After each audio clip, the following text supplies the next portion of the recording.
विराट, वो अभी तक हमें पता ही नहीं चला है कि वो औरत कौन थी जो गीता के घर गई थी, उसे गलत इन्फॉर्मेशन दी।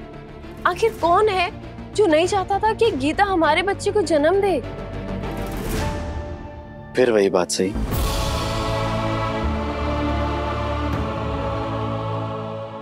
जो बीत गया सो बीत गया, तुम इस बात को भूल क्यों नहीं पा रही हो? और जब तक मैं सच नहीं जान लेती मुझे चैन नहीं मिलेगा। सही, किसी और के पेट में ही सही, लेकिन हमारा बच्चा इस दुनिया में तो है ना। हमें हमारी जिंदगी की सबसे बड़ी खुशी मिलने वाली है। सही, तुम अभी भी इन सब सवालों में उलझी हुई हो। क्योंकि जिंदगी में कुछ उलझने ऐसी होती हैं जिनसे मुंह नहीं फेरा जाता, जिन्हें सुलझाकर ही शांति मिलती है। And I am sure in दोनों हादसों में कोई ना कोई कनेक्शन जरूर है। गीता ने कहा था ना, पाखी उसके घर नहीं गई थी, तो क्या कनेक्शन हो सकता है? हो सकता है कि वो गुंडे जिन्होंने मेरा पर्स चुराया, मेरा फोन चुराया, उन्हें उसी औरत ने भेजा हो जो गीता के घर गई थी। कुछ ज्यादा ही सोच रही हो तुम। सही, थोड़ा सा अपने दिमाग को शांत कर लो। और वैसे भी मैंने पता किया है कि उस एरिया में ये लूटपाट, चेन स्नैचिंग, मोबाइल छीनना वगैरह सब होता ही रहता है। मुझे नहीं लगता कि इन दोनों हादसों में, इन दोनों बातों में कोई भी कनेक्शन है। लेकिन मेरी गट फीलिंग कह रही है कि इन दोनों हादसों के पीछे ना एक ही इंसान है। सही, प्लीज खत्म करो इस बात को। तुम क्यों अपने दिमाग में ये सब ख्याल आने भी दे रही हो? आप इस बात को इतना लाइटली कैसे ले सकते हैं? आपको इस मैटर की जड़ तक जाना चाहिए और आप इस बारे में बात भी नहीं करना चाहते। मैं आपसे अपने मन की बात इसलिए शेयर कर रही हूँ ताकि आप सच तक पहुंचने का कोई सोल्यूशन दे। और आपका सोल्यूशन ये है कि मैं इस बारे में कुछ सोचूं ही नहीं। अगर दोनों हादसों के बीच में कोई भी कनेक्शन है, अगर 10% भी चांस, 10% छोड़िए, 5% भी छोड़िए, अगर 1% भी चांस है तो फिर हमें पता लगाना चाहिए। और आप है कि कह रहे हैं कि मैं इस बारे में कुछ सोचूं ही नहीं। आप ही ने कहा था ना कि आप उन चोरों के बारे में पता लगाएंगे जिन्होंने मेरा पर्स चुराया, मेरा फोन चुराया, और खुद ही कह रहे हैं कि मैं इस बारे में कुछ नहीं सोचूं, भूल जाओ। हाँ सही, क्योंकि कदम इस केस पर लगा हुआ है। जिस दुकान में तुम्हारा फोन बेचा गया था ना, उस दुकानदार को पुलिस स्टेशन बुलाया है ताकि स्केचेस बनवा सकें। वो जल्दी पकड़े जाएंगे। आप कब से यही कह रहे हैं पकड़े जाएंगे, लेकिन मुझे नहीं जानना। मुझे ये जानना है कि वो अभी तक पकड़े क्यों नहीं गए। आपने तो जैसे ये बात बुलाई थी, मुझे आपसे आके पूछना पड़ रहा है। कुछ नहीं तो मेरे मन की शांति के लिए दोनों हादसों को जोड़कर उसके बारे में सोच लेते। मुझ पर हमला हुआ है, आईपीएस विराट चौहान की पत्नी पर हमला हुआ है, और कुछ गली के गुंडों ने किया है। उनको पकड़ नहीं पा रहे। क्या कर रही है आपकी पुलिस? और उल्टा मुझसे कह रहे कि मैं सब कुछ भूल जाऊं। नहीं विराट, जब तक सारे सच का पता नहीं चल जाता, जब तक वो चोर पकड़े नहीं जाते, मैं कुछ नहीं भूलूंगी और नहीं आपको भूलने दूंगी।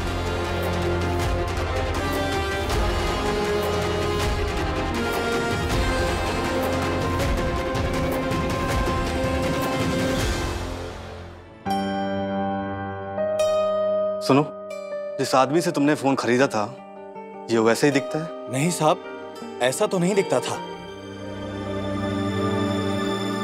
मैम, आप कुछ बता सकती हैं उनके चेहरे के बारे में या कद काठी कुछ, जिससे स्केच बनाने में मदद मिलेगी?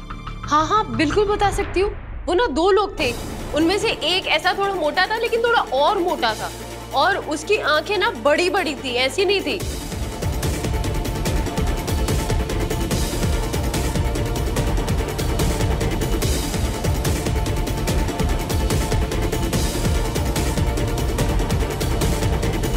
अरे मैं बोल रही हूँ उसके बाल नहीं थे, पहले आप बाल तो हटाइए। अब हटिए।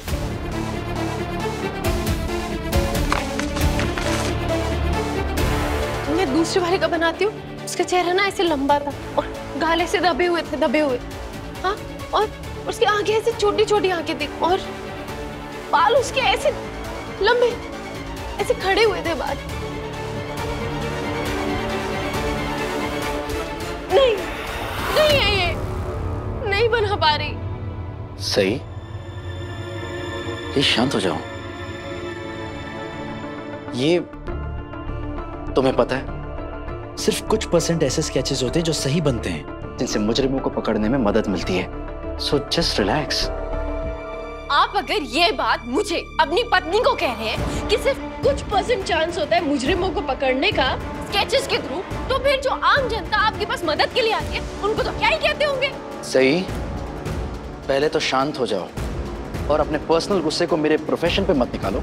अब तुम ये भी पूछोगी कि मैं कैसा पुलिस वाला हूँ। हाँ, तो अभी तक आपको पकड़ लेना चाहिए था, उन मुजरिमों को पकड़ के मेरे सामने खड़ा कर देना चाहिए था।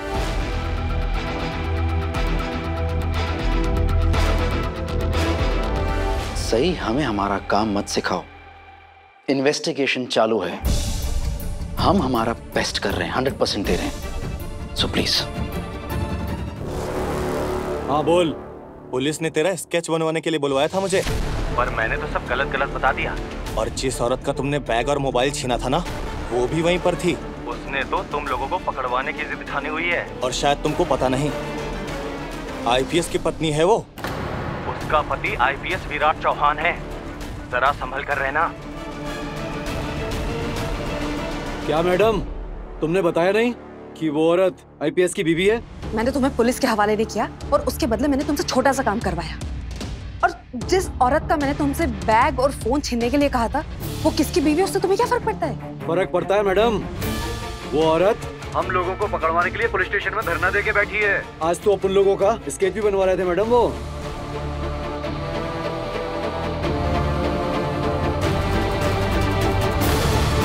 क्या? देखो मैडम, अपना तो सिंपल फंडा है, डूबो तो सबको लेके डूबो, समझ लेना। देखो, तुम चिंता मत करो, वो औरत तुम तक कभी नहीं पहुंच पाएगी, ठीक है?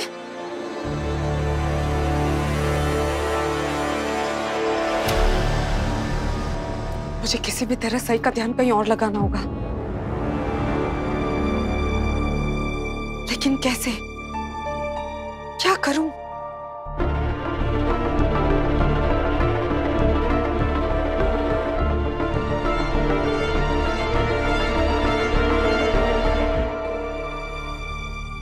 सही, जब तक तुम मेरी जिंदगी में हो, मेरे साथ कुछ भी सही नहीं हो सकता। मैं कुछ भी प्लान करती हूँ तो तुम उसे बर्बाद करने क्यों आ जाती हो?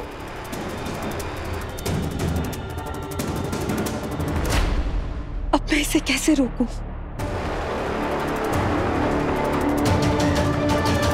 आई,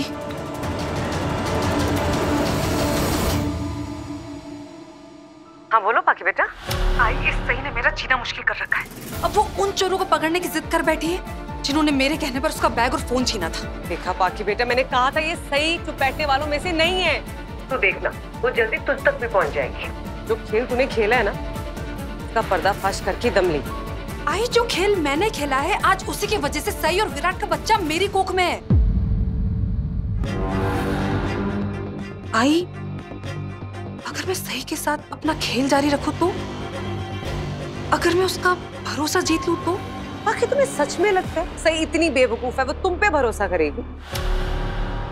आई, मैं सही को खुद पर भरोसा करने के लिए नहीं कहूंगी, मैं उसे वो करने दूंगी जो वो चाहती है। सही अपने बच्चे के करीब रहना चाहती है ना, तो ठीक है, मैं उसे अपने बच्चे के करीब रखूंगी। उसे लगने लगेगा कि मैं उसकी बात समझ गई हूँ और धीरे धीरे मैं उसके करीब जाऊंगी और कोशिश करूंगी कि उसका ध्यान उन गुंडों से भटका दूं। पता नहीं बेटा, लेकिन मुझे तो इस सब में बहुत रिस्क लग रहा है। जिंदगी का दूसरा नाम है रिस्क है, और जो इंसान रिस्क नहीं लेता है ना, वो कभी जीत नहीं पाता। और मुझे अब बस जीतना है, और मैं ये रिस्क लेने को तैयार हूँ। अब मैं उस सही को अपने जाल में फंसा कर ही रहूंगी।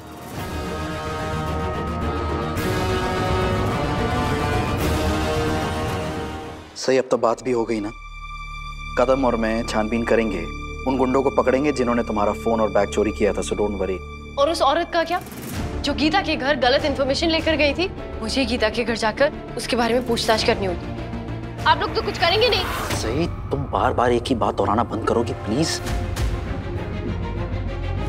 सही, गीता ने सबके सामने कहा था कि बाकी वो औरत नहीं थी, वो उसके घर नहीं गई थी, और उसके बाद वो अपने पति के साथ वहां से चली गई थी। मुझे नहीं लगता वो दोनों पति पत्नी इस मामले में पड़ना चाहते हैं। तो फिर उस औरत के बारे में कैसे पता चलेगा? मुझे तो नहीं लगता वहाँ पे कोई सीसीटीवी कैमरा भी होंगे। तो तुम क्या चाहती हो कि सारे केसेस छोड़कर अब इस केस में लग जाऊं मैं? ऐसा कहा क्या मैंने? कब कहा ऐसा मैंने? क्योंकि लग तो ऐसा ही रहा है। अरे सही, तुम कब से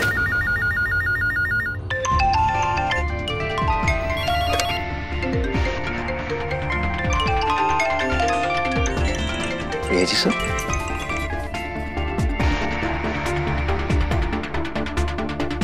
जैन सर। ऑफिसर्स इमीडिएटली मेरे कैबिन में रिपोर्ट करो। There is urgent meeting. Meeting?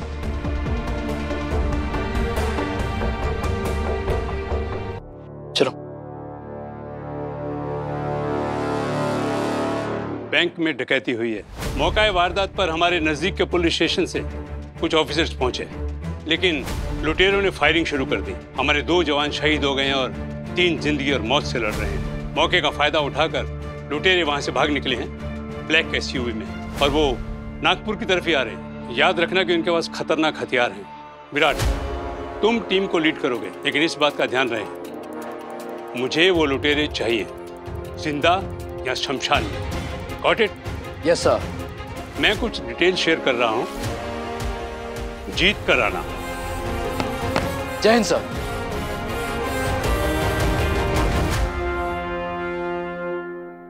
अरे आप कहाँ जा रहे हैं? कोई मिशन है क्या? तुमसे मतलब?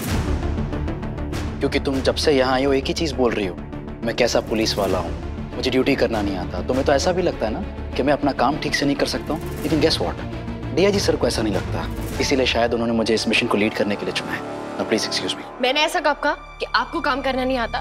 मैं बस ये कह रही थी कि जो काम मैंने बोला है अब वो ठीक से नहीं कर रहे हैं। सही, मैं ना जनता का सेवक हूँ, तुम्हारा नौकर नहीं हूँ। जैसा तुम कहोगी वैसा करूंगा, वगैरह वगैरह। मैं एक मिशन पर जा रहा हूँ और तुम अभी भी मुझे ताने मार रही हो। हाँ, तो आप भी तो मुझसे बेरुखी से बात कर रहे थे। सही, ये मेरे काम करने की जगह है। तुम्हें नहीं लगता सुबह से मेरी बहुत बेइज्जती कर चुकी हो तुम? अब प्लीज कोई सीन मत क्रिएट करना। मैं सीन क्रिएट करती हूँ? मुझे ना जाना होगा। हाँ, तो मैंने भी रोका नहीं आपको, चाहिए आप।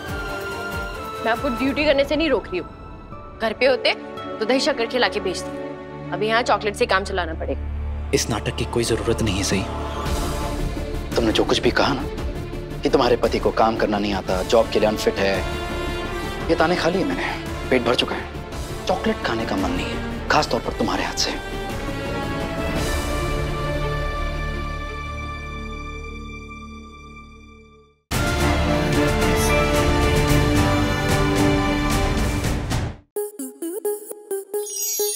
स्टार प्लस के ऐसे ही और बेहतरीन लम्हे देखने के लिए सब्सक्राइब करें हमारे YouTube चैनल को।